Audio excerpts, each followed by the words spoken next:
Hi, I'm Seamless, and I think this is the 64th 75K tutorial.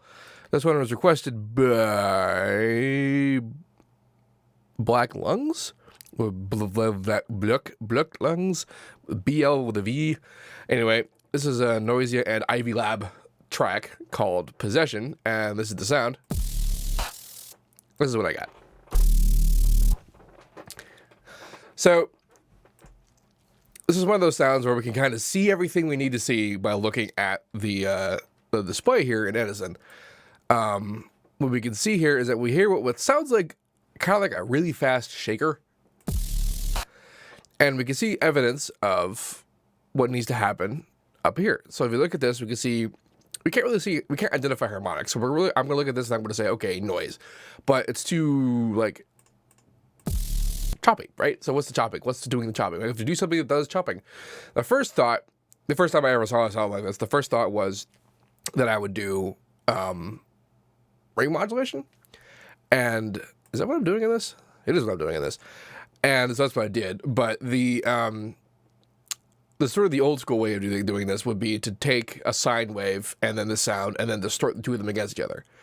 And if you wanted to do that with this particular sound, you would have to do it with a sine wave that's an octave lower, because it isn't actually that right note. And then, of course, there's what's going on at the bottom there, which really, really funny. Like, when I started doing this, I opened up a Citrus in the default preset, which is this kind of sound. I just played, like, the low note, and I was like, it kind of sounds like it, doesn't it? So, but what that is, and that default preset is just it's not necessarily, it's like a low pass saw, and then chorused, unison and low pass.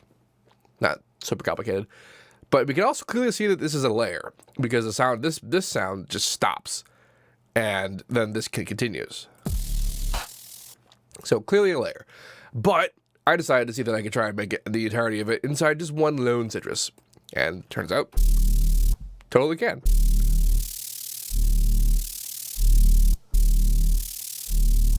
Anyway, let's look at what's happening here.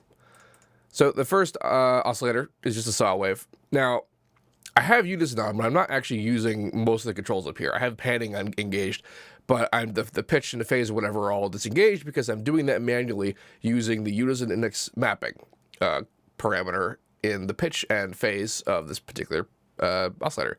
Am I doing anything with the other guys? Nope, just this guy. So this allows us to manually set what pitch and what phase per voice. And each of these lines, these black lines in the grid here, represents one voice, and also the sides.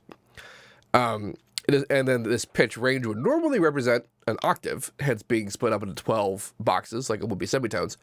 But I actually took the pitch envelope about here and just turn it down. So here's the default position. And then it goes, you can make it really high, you can make it really low. And I opted to make it really low, because most of the time the unison pitched range that you do these kinds of things is really very small. And it would be kind of hard to do that to make the right amount change. So bringing it down to, say, less than 100 cents means that I can kind of have a lot more visual freedom of what I'm doing. And the phase changes. So like specifically what I set to be here wasn't that complicated. I just kind of moved it around until it sounded right. Larger distances between points, essentially, like vertically, mean more pitch change. So like if you wanted more unison, like pitchiness, that's how you would do that.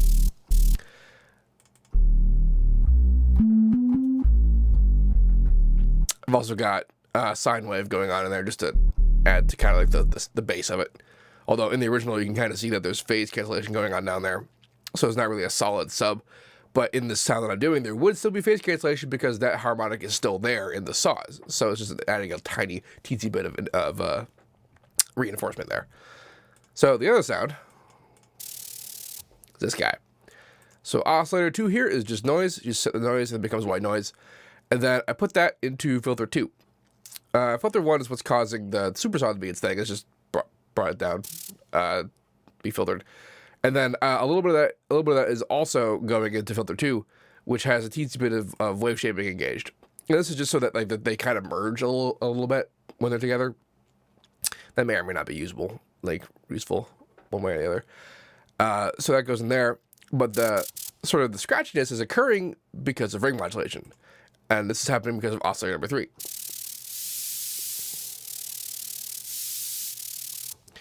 So the shape I have here isn't just a sine wave. If it were a sine wave, it would sound like this. It sounds, it's the right note, but it's too high pitched. I could have brought it down just an octave like this, but it doesn't sound quite uniform properly for me. So we're essentially doing this, which is saying that only this first half of the oscillation occurs, but it gets stretched over the whole oscillation. So the whole period is essentially just this one line, this one humpy now. And then I tensioned it a bit to do that. There's also a reverb at the very end there. So it's going in the filter 2, which has the next enabled. And the reason I did that is because I did actually start this out doing the sine wave distortion thing, which was going to then be high passed. It is still being high passed.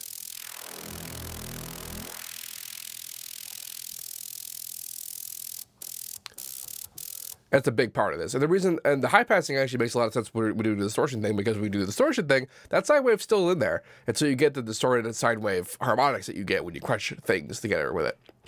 And then you have the high pass to get rid of those if you want to get rid of those. Sometimes you do, sometimes you don't. It depends kind of on what you want your tone to be. And then this is a very obviously super high pass in there.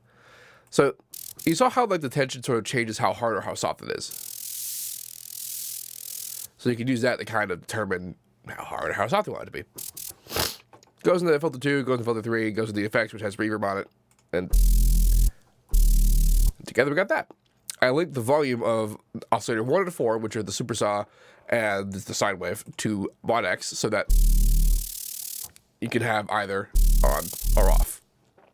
It's probably more efficient to do that, to have a separate layer that is that, but I just wanted to see if I could be clever and actually contain the two of those inside one situation, which turned out to not be that difficult. So I suppose I overestimated the cleverness of the problem. Anyway, this patch will be available download in the description of this video. If you'd like to make a request for yourself, unfortunately you can't, because the platform on which they were done is closed. And so I can't actually take any more requests, but there were 2,000 of them, so I'm sure we're fine. For the remaining 10, 11 of these, yeah. Actually, I guess just 10. There's ways, math, whatever. Yeah. Don't forget to like, comment, subscribe, and all that good stuff. And as usual, have a nice day.